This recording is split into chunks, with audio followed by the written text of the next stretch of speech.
Praise Lord. Welcome to 10 commandments. మరి యేసయ్య 5 ఆజ్ఞలతో మనతో మాట్లాడి ఉన్నాడు. మరి 6వ ఆజ్ఞ చూసినట్లయితే నిర్గమకాండము 20వ అధ్యాయము 13వ వచనము, నరహత్య చేయకూడదు. నరహత్య ఎవరు చేస్తామండి? చాలా తక్కువ, మనమైతే చెయ్యము కదా. మరి ఎవరో లక్షలలో ఒకరు, లేకపోతే కోట్లల్లో ఒకరు కొంతమంది ఉంటారు. మరి వాళ్ళు చేసిన వాళ్ళందరూ జైళ్ళల్లో మనకి అట్లా తెలుస్తుంది కదా.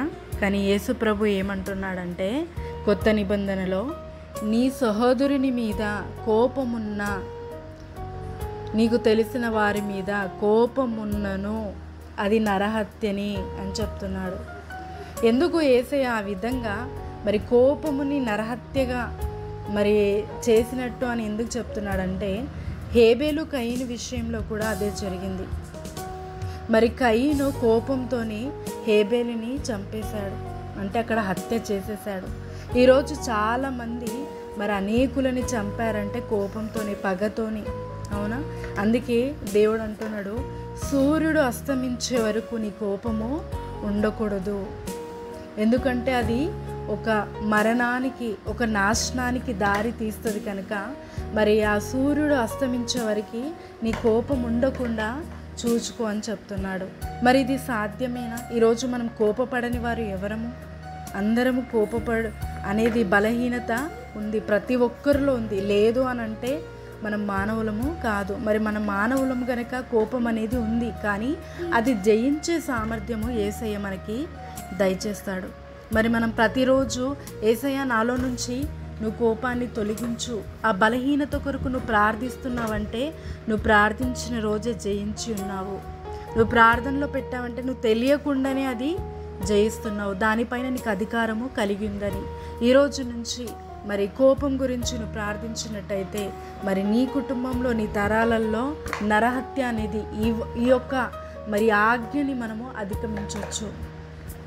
మరి యేసయ్య చెప్పినట్టుగా మరి ఎలాంటి దాని నుంచి శాపం కానీ కీడు కానీ ఎలాంటిది మనకి తగలకుండా ఈ కోపం నుంచి మనం యేసయ్య ద్వారా ప్రార్థించడము ద్వారా అది తొలగిపోయి మనకు ఆశీర్వాదకరమైన జీవితము కలుగుతుంది. ఈరోజు చాలామంది అబార్షన్స్ అని నరహత్య చేసేస్తున్నారు. ఒక ప్రాణాన్ని తీసేయడం అంటే నరహత్య. ఈజీగా ఇష్టం ఉన్నా లేకపోయినా మరి ఇబ్బందులలో, అవునా, ఆడపిల్లనే మళ్ళీ పుడుతుందేమో అని మరి తెలియక, మరి అజాగ్రత్తగా ఉండడం వల్లను, అవునా, మరి తెలిసి తెలియక చేసిన తప్పుల వల్లను మరి అనేకులు ప్రాణాలు తీసేస్తున్నారు, ఈజీగా నరహత్య చేసేస్తున్నారు.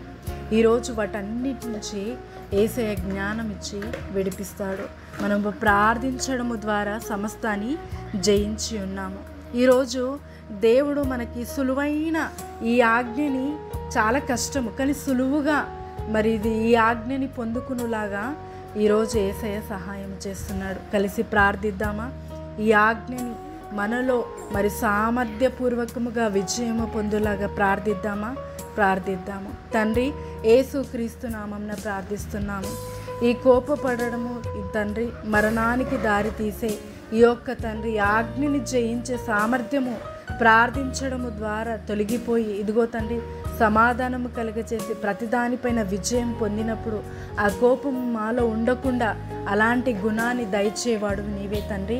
నువ్వు సహాయము చేయి. ఈరోజు ఎంతమంది ఏకీభవిస్తున్నారో, ఎంతమంది ఇదిగో ప్రభ ఈ ఆజ్ఞలో ఉన్న విజయాన్ని, సంతోషాన్ని, సమాధానాన్ని, ఆశీర్వాదాన్ని పొందుకోవాలనుకుంటున్నారో వారందరికీ ప్రార్థనలో ఏకీభవించి ప్రతిరోజు వారి కోపాన్ని జయిస్తానని ఆ బలహీనత కొరకు ప్రార్థించిన ప్రతి ఒక్కరిలోనూ విజయాన్ని దయచేసి ఆశీర్వదించి ఈ యొక్క ఆజ్ఞలో ఉన్న జీవాన్ని జయించే సామర్థ్యాన్ని ప్రతి ఒక్కరికి నీ కృప ద్వారా దయచేయమని యేసుక్రీస్తు నామమున ప్రార్థిస్తున్నాము తండ్రి, ఆమేన్. ఈరోజు మనం ఎవ్వరము ఇదిగో ఈ ఆజ్ఞని పొందుకోలేము, కానీ మరి యేసయ్య కృప ద్వారా ఈరోజు పొందుకోగలుగుతాము. మరి ఆయన కృప ద్వారా ఈ ఆజ్ఞలో ఉన్న జీవమును, బలమును, ఆశీర్వాదమును మనమందరము పొందుకొని నిత్యము ఈ క్షణము నుంచే దాని యొక్క ఆశీర్వాదము పొందుకుందుము గాక. ఆమేన్.